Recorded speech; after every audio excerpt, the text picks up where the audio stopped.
오늘도 우리 예배 가운데 함께 하신 주님을 찬양합니다. 그리고 또한 유튜브 예배로 또 실시간 현장으로 하나님 앞에 예배드리는 모든 성도님들께 하나님의 은혜와 평강이 함께 하시기를 기원드립니다. 2차 세계대전 당시 아우슈비츠 수용소는 이 절대 절망의 장소, 지상의 지옥이었습니다. 그 속에서 함께 고난을 받았던 사람 중에 정신의학자요 의미요법의 발견자인 빅터 프랭클이라는 사람이 있었습니다. 그는 왜 똑같은 현장에 있지만 어떤 자는 죽고 어떤 사람은 살아남는가에 대해 의문을 가졌습니다. 그리고 발견한 것이 내 인생은 끝났다라고 소망의 불길을 꺼버린 사람은 점점 시들어서 죽어가고, 하나님이 나와 함께 하신다, 하나님께서 내 앞길을 열어주신다라고 소망의 불을 붙인 자는 자기도 소망 중에 살고 다른 사람도 살리는 것을 보게 되었다라고 합니다. 여러분은 어디에 소망을 두고 있습니까? 말을 바꿔 질문해 보겠습니다. 여러분에게 삶의 가장 중요한 가치는 무엇입니까? 지난 2월에서 5월 달까지 미국의 여론조사 기관인 퓨 리서치 센터라는 기관에서 한국을 포함한 미국, 영국, 독일, 프랑스 선진국 17개 국가를 대상으로 해서 성인 18,805명에게 50명에게 물질적 행복, 또 가족, 건강, 이와 같은 19가지의 카테고리로 해서 이 설문조사를 했습니다.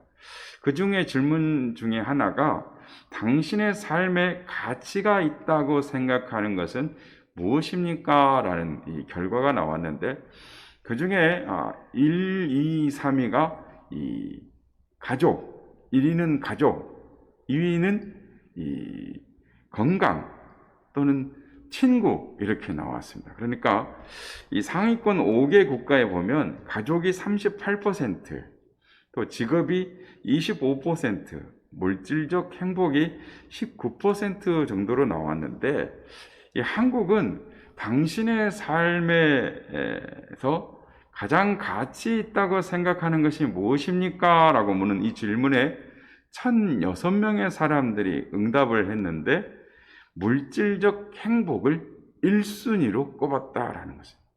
2순위는 건강, 그리고 3순위는 가족이었다라는 거예요. 그러니까 물질의 행복이 1번, 그 다음에 자신의 건강, 그 다음에 가족 순으로 나왔다라는 것입니다. 여러분, 사람마다 사는 이유가 있을 것입니다. 어떤 사람은 그야말로 물질적인 행복 때문에, 돈 때문에, 명예 때문에, 권력 때문에, 또 어떤 사람은 자녀 때문에 산다라고 말할 수 있습니다. 그런데 만약 한국 사람들의 삶의 중요한 가치가 미국 여론조사 기관인 퓨 리서치 센터에서 나온 것처럼 물질적 행복의 가치, 삶의 가치가 있다면 우리 시대의 행복이라는 걸 생각하는 것, 그것은 문제가 있다라고 할 수 있는 것입니다. 성도 여러분, 오늘 설교 제목이 당신이 사는 이유가 무엇입니까? 입니다. 여러분은 무엇 때문에 사십니까? 만약 누군가에게 당신은 왜 삽니까? 삶의 이유가 무엇입니까? 라고 묻는다면 뭐라고 대답하시겠습니까? 아니, 여러분의 자녀들이 여러분에게 아버지, 어머니, 아빠, 엄마, 왜 사십니까? 삶의 이유가 무엇입니까? 라고 묻는다면 무엇이라고 대답을 하시겠습니까? 오늘 본문의 베드로는 너희가 고난 중에서 그리스도를 믿고 사는 이유가 무엇인지를 대답할 것을 항상 준비하며 살라라고 말합니다. 오늘 본문 15절 말씀입니다.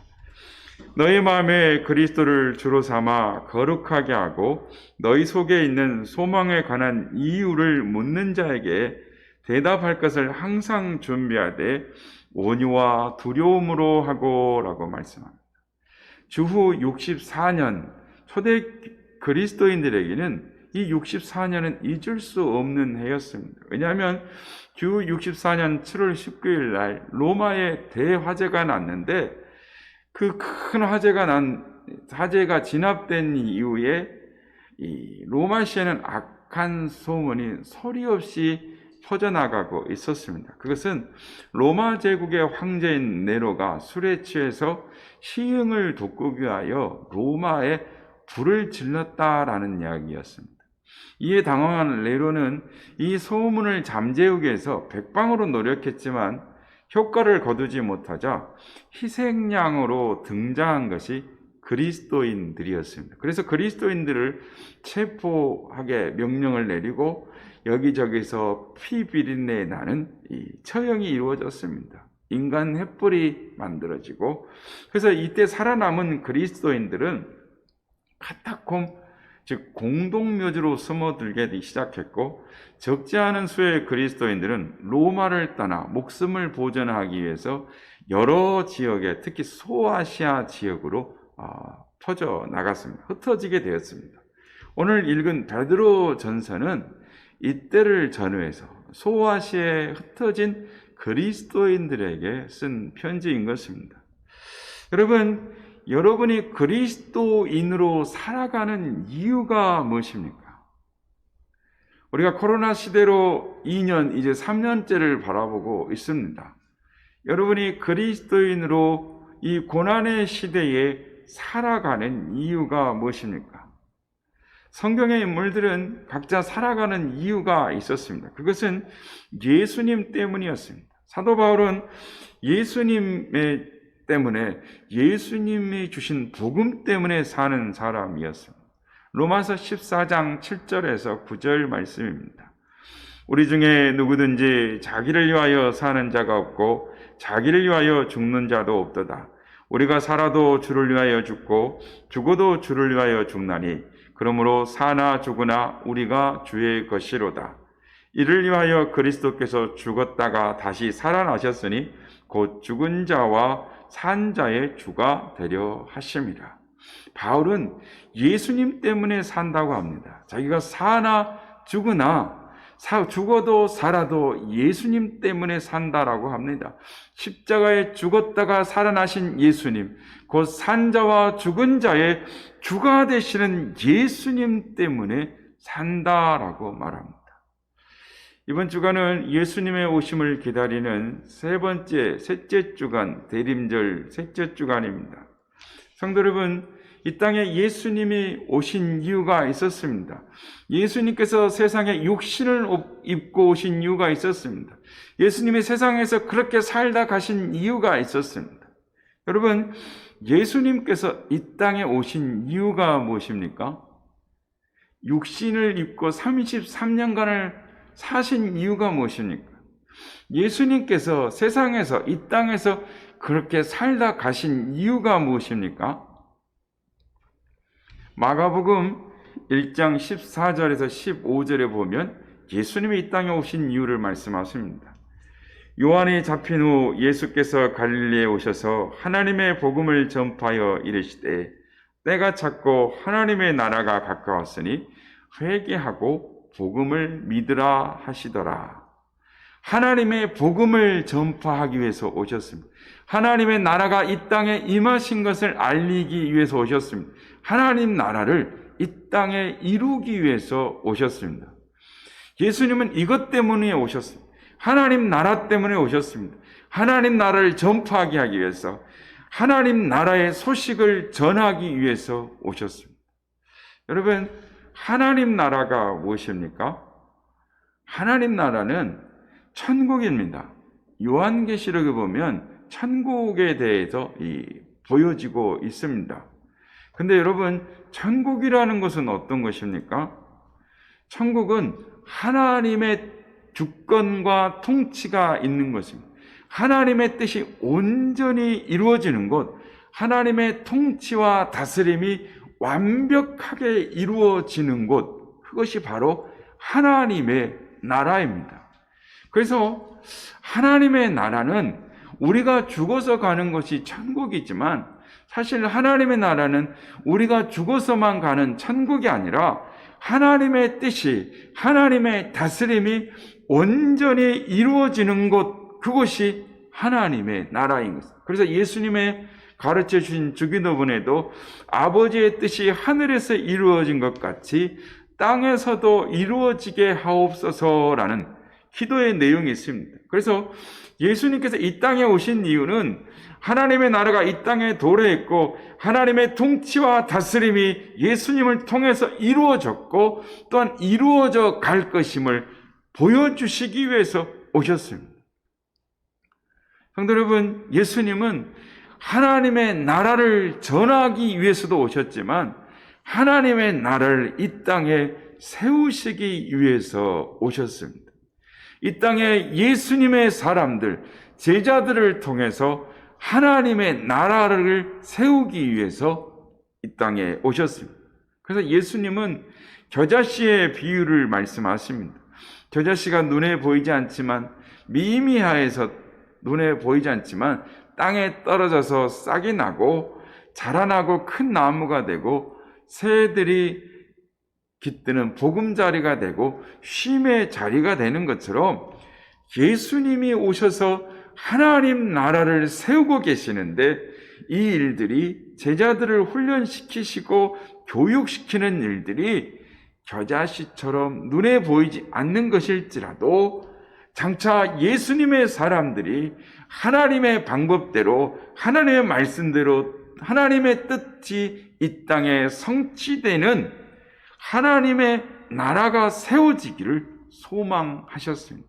이것이 예수님의 이 땅에 오신 이유였습니다. 지금도 예수님은 예수님의 사람들을 통해서 이 세상에 하나님의 뜻이, 하나님의 통치와 다스림이 이루어지는 하나님의 나라가 이 땅 가운데 세워지기를 원하시는 것입니다. 성도 여러분, 여러분은 이 세상에 사는 이유가 무엇입니까? 어느 청년이 있었습니다. 이 청년에게 물었습니다. 너는 세상에 사는 이유가 무엇이냐? 너는 왜 사느냐? 라고 물었습니다. 이 청년은 이 질문을 하면 저는 세상을 변화시키기 위해서 삽니다. 세상에 빛이 되어서 어두운 곳을 밝히는 그런 사람이 되고 싶습니다. 소금이 되어서 세상에 썩어지는 것을 방부제가 되고 소금이 되어서 맛을 내는 인생이 되고 싶습니다. 이 청년의 꿈은 세상을 변화시키는 것이었습니다. 이 청년은 잠을 자도 꿈을 꿔도 세상을 변화시키는 꿈을 꾸었습니다. 여러분, 우유곽 대학에 대해서 들어보셨습니까? 청년들에게 왜 사는가? 무엇을 위해 살까? 어떻게 살까? 희망과 용기를 불어넣어주기 위해서 한 청년이 26살에 대학의 총장이 되었습니다. 진짜로 총장이 된 것이 아니라 꿈을 꿨습니다. 전 세계 유명 인사들을 교수로 초청하여 자신이 세운 대학에 교수로 임명하고 그들을 통하여 이 세상의 젊은 청년들에게 가르치는 꿈을 꾸며 커리큘럼을 자신의 나름대로 꾸었습니다. 이것은 불가능하고 맹랑한 꿈처럼 보였습니다. 그런데 몇 년 후에 정말 자신이 꿈꾸던 세계 유명 인사들을 만나서 인터뷰를 하고 그들의 인생의 철학과 삶의 가치와 그들이 어떤 인생을 살았고 어떻게 삶의 난관을 헤쳐왔는지 삶의 여정을 기록한 책을 썼습니다. 그 책이 우유곽 대학을 빌려드립니다라는 책입니다. 이 이야기의 주인공은 엠트리의 대표인 최영환 씨입니다. 최영환 대표는 세상을 변화시키는 것이 그의 꿈이었습니다. 하나님의 말씀대로 이 세상을 변화시키는 것이 그의 꿈이었습니다. 그런데 사람들이 이 NGO 이 엠트리의 최영환 대표가 나의 꿈은 세상을 변화시키는 것입니다 라고 말을 해도 아무도 믿어주지 않는 것입니다. 정신병자 취급을 합니다. 그런데 책을 쓰고 나니 유명 인사가 되었습니다. 세계 곳곳에서 불러다니며 강의를 합니다. 세계를 다니면서 한국 청년들을 만납니다. 그리고 묻습니다. 당신은 왜 여기 있습니까? 뉴욕에 가서, 영국에 가서, 파리에 가서 묻습니다. 당신은 왜 여기 있습니까? 그럼 사람들이 저는 부모님이 이민을 왔습니다. 저는 이곳에 유학을 왔습니다. 저는 직업 때문에 왔습니다. 라고 말을 합니다. 그러면 당신은 왜 여기에 있습니까? 다음에 당신은 어떤 생각을 가지고 여기에 있습니까? 라고 물었습니다.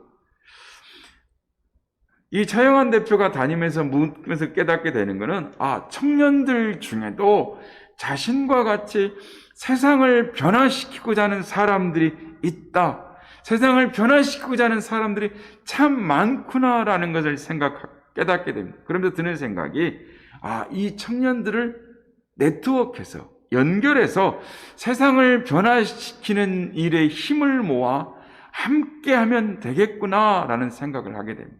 그리고 일을 냅니다. 뉴욕에 엠틀이라는 NGO 단체를 설립을 합니다. 그리고 그림을 그리는 사람들을 모아서 아프리카의 어린이들에게 그림을 그리게 하겠다라고 기도하면서 2달 동안 많은 사람들을 찾아다닙니다. 그런데 아무도 관심을 가져주지 않는 것입니다. 생전에 듣지도 보지도 못한 낯선 사람이 와서 자기는 엠틀이라는 기관을 세웠는데 아프리카 어린이들을 위해서 가겠다고 말을 하니까 왜 그런 일을 하냐? 컴패션이라는 단체가 있는데 그거 잘하지 않냐? 유니세프라는 단체가 있는데 그 일을 참 잘하던데 너는 뭔데 그런 일을 하려고 하냐? 하면서 아무도 기울여주지 않고 후원해주지 않더라는 거죠. 지금은 이 단체를 누구나 잘 압니다. 유엔에서 인정하는 기관이 되었습니다. 아프리카 어린이들에게 희망을 주고 이슬람 지역의 여인들을 도와주고 치유하고 있습니다. 지금 차영환 대표는 세상을 변화시키고 있습니다. 처음엔 아무도 관심을 갖지 않았습니다. 너무 허무맹랑해서 정신병자 취급을 했습니다. 불가능하다 했습니다. 너는 왜 그런 일을 하냐? 그런데 그는 주님이 세상을 변화시키라고 하셨잖아요.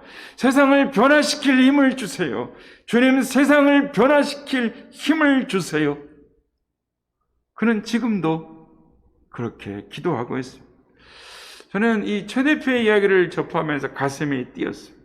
왜냐하면 저도 세상을 변화시키고 싶기 때문입니다. 세상을 변화시키고자 하는 예수님의 사람들이 세계 곳곳에서 그들을 통하여 하나님의 나라가 세워져 가고 있는 모습을 보고 있기 때문입니다. 컴패션이라는 단체가 있잖아. 유명한 NGO 단체들이 잘하고 있는데 왜 하느냐고 라는 말을 들었을 때 너무 힘들었다라는 것은 괜한 일을 했구나. 다 접어야겠구나라는 생각을 했다라는 것입니다. 저도 가슴이 답답했습니다. 선한 이웃교회가 지역사회에 필요한 교회가 되어야 하는데 이 지역사회를 하나님의 사랑으로 변화시키고 싶은데 돈도 없습니다. 사람도 없습니다. 아무도 별로 관심 갖는 것 같지 않습니다. 그거 구청에서 다 하잖아요. 복지관에서 다 하는 거잖아요. 그거 말고 다른 거 하세요 라고 하면 기운이 쭉 빠집니다.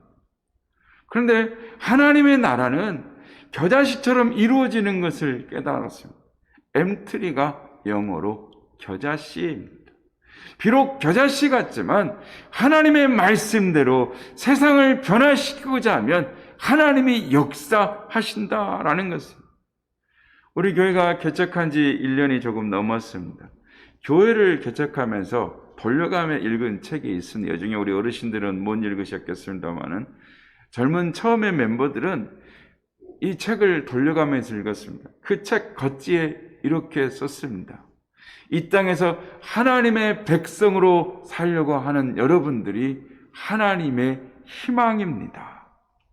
여러분, 이 땅에서 하나님의 백성답게 살려고 하는 사람들이 하나님의 희망입니다. 여러분, 이 땅에서 하나님의 백성답게 산다라는 것이 무엇일까요? 이 땅에 하나님의 주권과 통치가 임하는 하나님의 뜻이 이루어지는 곳, 그런 세상, 그런 교회를 만들겠다라는 사람들이, 우리는 그런 결심을 했었어요. 여러분, 그때 읽은 책이 미국을 움직이는 작은 공동체 세이버 교회의 이야기였습니다. 세이버 교회 이야기 책을 읽으면서 코로나 때문에 비전 수련을 갖지 못했지만 그 책을 읽으면서 우리의 마음속에 세상을 변화시키고자 하는 하나님이 원하시는 그런 교회, 그런 세상을 한번 만들어보자라는 열정이 있었습니다. 세이버의 고든 코스비 목사님이 세이버 교회를 세운 이유가 무엇이었느냐면 신앙이 죽음 앞에 아무런 능력이 되지 못하는 것을 경험했기 때문입니다. 고든 목사님이 제2차 세계대전에 군목으로 복무를 했는데 기독교 청년들이 어떤 교파에서 어떤 교회에서 신앙생활을 했든지 그들의 신앙이 전쟁의 한 복판에서 죽음의 자리에서 아무 도움도 되지 않더라는 것입니다. 여러분, 믿음이라는 것이 무엇일까요? 그리스도인답게 산다라는 것이 무엇일까요? 단순하게 사는 것입니다. 그리 대단하게 사는 것이 아닙니다. 하나님만 바라보고 사는 것입니다. 하나님이 누구이신지 알고 바라보는 것입니다. 신명기 6장에 보면 하나님을 바라보고 사는 것이 무엇인지를 말씀합니다. 그리스도인답게 사는 것이 무엇인지를 말씀하십니다. 신명기 6장 4절에서 5절 말씀입니다. 이스라엘아 들으라, 우리 하나님 여호와는 오직 유일한 여호와이시니 너는 마음을 다하고 뜻을 다하고 힘을 다하여 내 하나님 여호와를 사랑하라. 여기서 마음을 다하여라는 말은 내 정성을 다하여라는 뜻입니다. 뜻을 다하여라는 말은 내 목숨을 다하여라는 뜻입니다. 힘을 다하여라는 말은 내 모든 행동을 동원하여라는 것입니다. 여러분, 하나님이 누구이신 줄 알고 바라보는 것은 하나님을 사랑하는 것입니다. 하나님을 사랑하는 것은 경외하는 것은, 하나님을 경외하는 것은 그 말씀에 순종하는 것입니다. 여러분, 이것이 무슨 말이냐면 신명기 6장에 하나님을 사랑하라, 즉 이스라엘아 들으라, 이 본문은 쉐마라는, 즉 신명기 전체를 요약하는 핵심 구절이기도 하지만 성경 전체의 메시지이기도 합니다. 이 이스라엘아 들으라라는 쉐마 구절을 말씀하시기 전에 신명기 5장에 보면 하나님께서 이렇게 말씀하신 이유가 있었어요. 신명기 5장 28절 29절에 보면 여호와께서 너희가 내게 말할 때에 너희가 말하는 소리를 들으신지라. 여호와께서 내게 이르시되 이 백성이 내게 말하는 그 말소리를 내가 들은즉 그 말이 다 옳도다. 다만 그들이 항상 이 같은 마음을 품어 나를 경외하며 내 모든 명령을 지켜서 그들과 그 자손이 영원히 복받기를 원하노라. 하나님께서 이스라엘 백성들의 말을 들으니 그들이 다 하는 말이 옳다라는 것입니다. 그들의 신앙을 인정해주고 그들의 신앙을 칭찬해 주셨습니다. 그리고 29절에 보면 너희가 항상 이 같은 마음을 품으면이라고 말씀합니다. 여러분, 항상 이 같은 마음이라는 것이 무슨 말씀일까요? 이 마음은 출애굽기 20장에 하나님께서 시내산에서 이스라엘 백성들과 언약을 맺을 때 산 위에서, 불 가운데서, 구름 가운데서, 흑암 가운데서 이스라엘 백성들, 이스라엘 총회에 말씀을 하십니다. 하나님이 시내산에 강림하실 때에 산이 불타는 같고 번개와 천둥이 치고 산이 흔들리고 캄캄한 흑암이 임합니다. 하나님이 말씀하실 때 바위가 터지고 산이 깨어집니다. 그러니 두려워서 견딜 수가 없는 겁니다. 곧 죽을 것 같습니다. 이것이 피조물이 창조주 하나님을 만나면 정당한 반응인 것입니다. 이 두려움은 본능입니다. 왜냐하면 피조물이 자신을 지으신 하나님을 대할 때, 죄인이 거룩하신 하나님을 대할 때 본능적으로 일어나는 것이 두려움이기 때문인 것입니다. 이사야 선지자를 보십시오. 성전에서 기도를 하다가 하나님의 영광을 바라봅니다. 그리고 뭐라고 말합니까? 화로다 나여 망하게 되었도다 라고 절규를 합니다. 베드로는 갈릴리 바다에서 물고기를 잡을 수 없는 대낮에 말씀에 순종하여 그물을 던졌다가 그물이 찢어지도록 물고기가 잡힌 것을 보고 주여 나를 떠나소서 나는 죄인이로소이다 라고 말합니다. 두려움, 경외심은 하나님을 만난 대면한 인간의 본능인 것입니다. 이스라엘 백성들이 하나님을 만난 후에 우리가 다시 하나님의 음성을 들으면 죽을 것 같사오니 하나님의 모든 말씀을 다 듣고 순종하겠사오니 모세 당신이 듣고 전해 주십시오라고 말합니다. 하나님께서 이 하나님을 경외하고 두려워하는 하나님이 하시는 말씀, 하나님이 하시는 말씀이라면 모두 다 듣고 순종하겠으니 우리에게 말씀하지 마시고 이 하나님을 경외하는 마음, 이 마음을 하나님이 옳다라고 칭찬하시는 것이었습니다. 여러분, 하나님을 사랑하십니까? 하나님을 경외하십니까? 하나님을 경외하는 사람은 순종하는 사람입니다. 사람들에게 물었습니다. 말씀대로 순종하고 말씀대로 살려고 하는 이유가 무엇입니까? 대답이 제각각이었습니다. 복 받으려고요. 하나님께 잘 보이려고요. 순종하지 않으면 마음도 일도 다 꼬이고 풀리지 않아서요. 여러분, 여러분에게 묻는다면 무엇이라고 대답하시겠습니까? 말씀대로 순종하며 말씀대로 살려고 하는 이유가 무엇입니까? 온 세상을 지으신 분, 나를 지으신 분, 나의 주 나의 하나님에 대한 피조물이자 죄인인 지극히 나의 당연한 반응인 것입니다. 그것이 우리의 고백인 것입니다. 피조물로서 죄인된 죄인, 구원받은 죄인으로서 하나님께 사랑을 받은 복받은 인생으로서 우리가 할 수 있는 것은 우리에게는 최고이지만 하나님께는 지극히 작은 것에 불과한 순종이라는 것입니다. 그래서 여러분, 그리스도인으로 살아간다라는 것은 하나님을 바라보는 것입니다. 하나님을 바라보는 것은 하나님이 누구이신지를 알고 순종하는 것입니다. 그래서 하나님의 백성으로 사는 것은 심플해지는 것입니다. 단순해지는 것입니다. 하나님의 말씀대로 살 수 있도록 삶의 가지치기를 하는 것입니다. 하나님의 뜻에 순종하기 위하여 삶의 우선순위를 정해 하나님의 백성답게 사는 것입니다.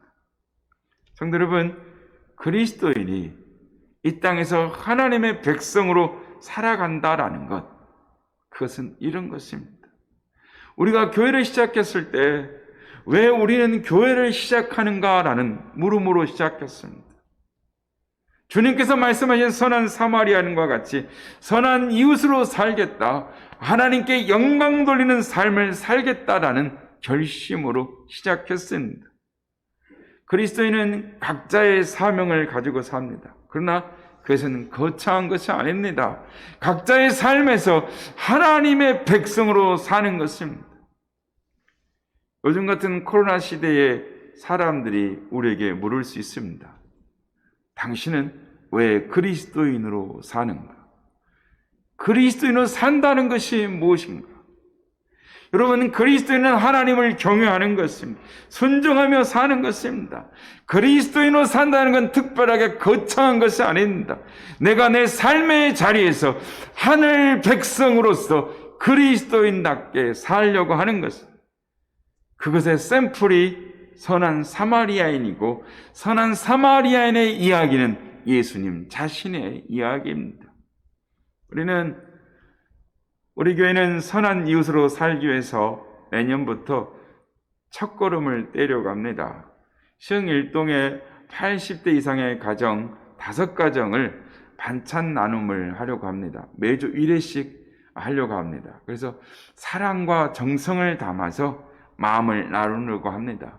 한 1년에서는 약 한 300 정도 될 것 같습니다.